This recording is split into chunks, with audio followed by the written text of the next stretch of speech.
Mister Rajendra Sharma पिछले 5 सालों से अपने बड़े से मकान में अपनी बेटी के साथ हंसी खुशी रह रहे थे।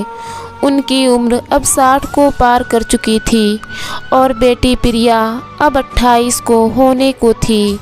उम्र को ध्यान में रखते हुए बेटी ने उनका सारा काम काज अपने कंधों पर ले लिया था।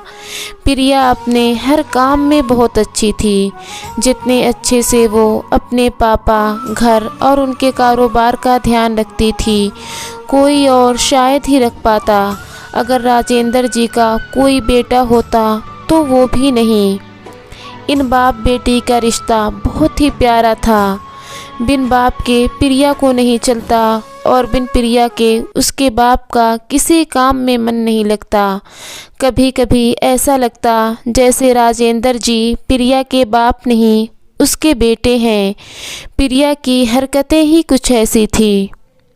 बाबा को सुबह जल्दी उठाकर ज़बरदस्ती वॉकिंग के लिए भेजना हो या छोटे बच्चों को जैसे दवाइयाँ पिलाते हैं वैसे ही पापा की दवाइयाँ उन्हें खिलानी हो। प्रिया का बर्ताव अपने बाबा के साथ बिल्कुल वैसे ही था जैसे माँ का अपने बच्चों के साथ होता है। प्रिया के बाबा भी कुछ कम नहीं थे। जब जब प्रिया उन्हें दवाइयाँ खाने के लिए देती तो आधी दवाई खाते और आधी छुपा लेते, लेकिन प्रिया की नज़रों से बच नहीं पाते।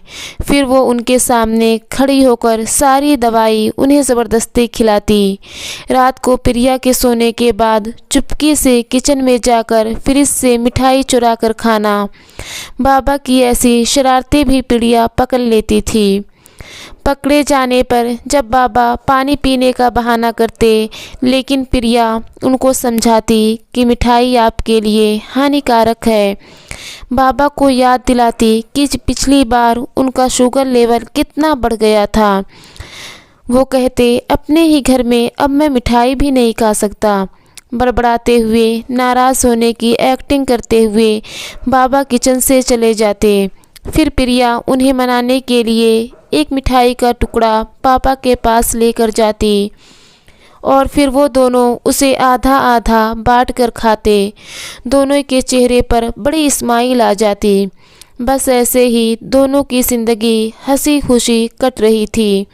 उनका घर बड़ा था, उसमें कई कमरे थे, इसलिए उन्होंने सोचा कि एक किराएदार रख लिया जाए। पैसों के लिए नहीं, लेकिन प्रिया के ऑफिस जाने के बाद अकेले रह रहे राजेंद्र जी को थोड़ा सा ही सही किसी का साथ मिल जाए, इसलिए जल्द ही एक किराएदार फाइनल हो गया। उनका नाम अमर सिंह था। उम्र उनकी 50-51 की होगी। एग्रीमेंट पेपर बनाने के दौरान पहली बार वो राजेंद्र जी और प्रिया से मिले। उन्हें दोनों से मिलकर काफ़ी अच्छा लगा और अब अमर सिंह अपनी बीवी के साथ राजेंद्र जी के घर पर किराएदार के तौर पर रहने लगे थे। थोड़े दिन बीते थे, लेकिन अमर सिंह राजेंद्र जी से अच्छी तरह घुल मिल गए थे।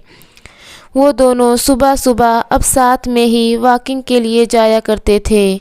कभी वो अमर सिंह के साथ तो कभी अमर सिंह और उनकी बीवी प्रिया और राजेंद्र जी के साथ डिनर किया करते। एक सुबह जॉगिंग के दौरान अमर सिंह ने कहा कि आप और प्रिया अकेले ही रहते हैं, आपको तो काफ़ी कुछ मैनेज करना पड़ता होगा।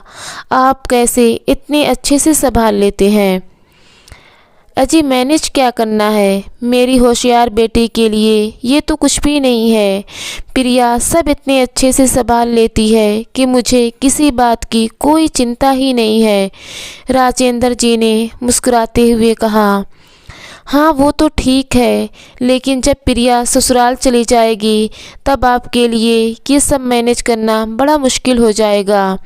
आपका कोई बेटा भी तो नहीं है और आप अकेले ही इतने बड़े घर में रहते हैं। अमर सिंह ने अपना विचार बताते हुए कहा। राजेंद्र जी के चेहरे के हाव भाव बदल गए। वो अमर सिंह से कुछ कहना चाहते थे, लेकिन कुछ नहीं कहा और बात बदलने के लिए उनसे पूछा, खैर वो सब जाने दीजिए, आपके कितने बच्चे हैं? अमर सिंह ने छाती चौड़ी करते हुए कहा, मेरे 2 बच्चे हैं, दोनों ही लड़के हैं और दोनों ही अमेरिका रहते हैं। राजेंद्र जी को लगा जैसे अमर सिंह उन्हें ताना मार रहे हों, लेकिन फिर भी उन्होंने कुछ नहीं कहा और वो जॉगिंग करके अपने घर लौट आए। कुछ दिन बीते, राजेंद्र जी ने अमर सिंह को अपने साथ खाने के लिए बुलाया, क्योंकि अमर सिंह की पत्नी किसी काम से बाहर गई थी और वो अकेले थे। अमर सिंह, राजेंद्र जी और प्रिया डाइनिंग टेबल पर बैठकर खाना खा रहे थे। पहला निवाला खाते हैं अमर सिंह ने खाने की तारीफ करते हुए कहा, प्रिया बेटा, तुमने आज खाना बहुत अच्छा बनाया है। राजेंद्र जी ने गर्व महसूस करते हुए कहा, हाँ, मेरी बेटी बहुत अच्छा खाना बनाती है। अमर सिंह जी बोल पड़े, ये तो बड़ी अच्छी बात है, इसके ससुराल वाले बड़े खुश रहेंगे। प्रिया उनसे कुछ कहना चाहती थी, लेकिन राजेंद्र जी ने उन्हें रोक दिया और बात बदलने के लिए प्रिया से पूछा, कारोबार कैसा चल रहा है, कोई दिक्कत तो नहीं है? प्रिया ने कारोबार की सारी स्थिति अपने पापा को बताई। इसे अमर सिंह भी सुन रहे थे और वो प्रभावित होकर बोले, वाह प्रिया बेटा, मानना पड़ेगा, जिस तरह से तुम सारा कारोबार संभाल रही हो, तुम राजेंद्र जी की बेटी नहीं, बेटा हो बेटा। अब राजेंद्र जी से रहा नहीं गया, उन्होंने कहा, पता नहीं क्यों आप सभी लोग बेटी को बेटे के साथ कंपेयर करते हैं। ऐसा एक काम भी या एक फील्ड बताइए जिसमें बेटियों ने अपना नाम न बनाया हो। अरे आसमान में प्लेन उड़ाने से लेकर देश के ऊंचे पद पर बैठकर देश चलाने तक बेटियों ने हमेशा अपने आप को साबित किया है, लेकिन आप जैसे लोग अभी भी उनकी तुलना बेटों से ही करते रहोगे। होते होंगे बेटे सबके लिए ज़्यादा इम्पॉर्टेंट, मेरे लिए तो मेरी बेटी ही सबसे बढ़कर है और ये मैं फ़ख्र से कह सकता हूँ।